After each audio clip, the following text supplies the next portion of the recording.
Good morning everyone. সকালবেলা বড় কাছারি থেকে ব্লগটা স্টার্ট করছি। সকালবেলা বেড়াতে যাওয়ার দিন বড় কাছারিতে গেলাম, কারণ বেড়াতে যাওয়ার আগে পুজোটা আমাকে দিতেই হতো।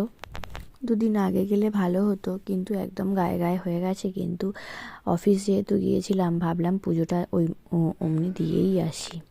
আর আজকে এতই বৃষ্টি পড়ছে, অন্যান্য দিন তবু থামে, কিন্তু আজকে গুড়ি গুড়ি গুড়ি গুড়ি বৃষ্টি পড়েই যাচ্ছে। এখানের যেখানে ঘাট আছে সেখানে এরকম মূর্তি আছে।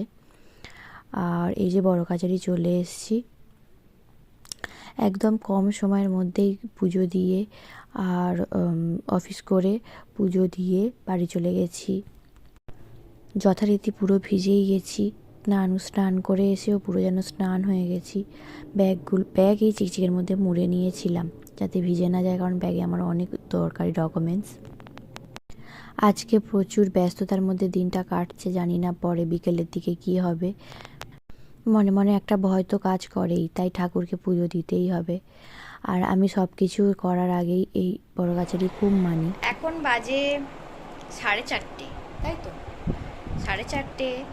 আর আমি হচ্ছে একটু শ্যাম্পু করে নিলাম। সকালবেলা স্নান করে বড় কাছারি গিয়েছিলাম দেখলে, আবার হচ্ছে বাড়িতে এসে খাওয়া দাওয়া করে রেস্ট নিয়ে একটু স্নান করে নিলাম।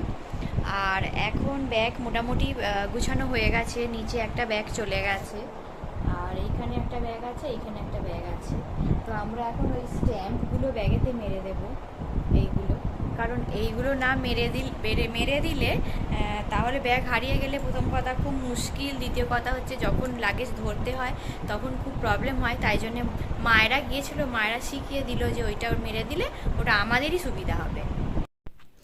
দিদির জন্য পৌষ্টিক লাড্ডু আর বড়ি নিয়ে যাব ঠিক করেছি।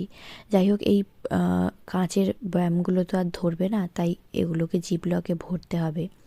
বড়িটাও এত বড় বাক্স ধরবে না।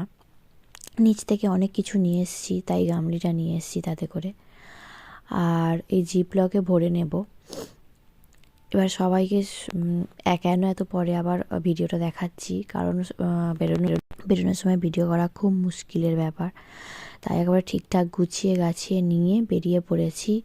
আর দেখতে পাচ্ছ কলকাতা এয়ারপোর্টের এখানে এসেও গেছি।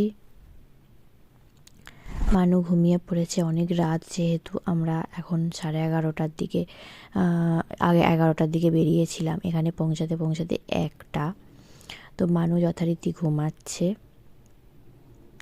এবারে চেক ইন করে আমরা ভেতরে যাব। গাড়ি থেকে সবে নামলাম, একদমই লাইন পড়েনি চেক ইনে। আর আমরা অনেকটা যেহেতু আগে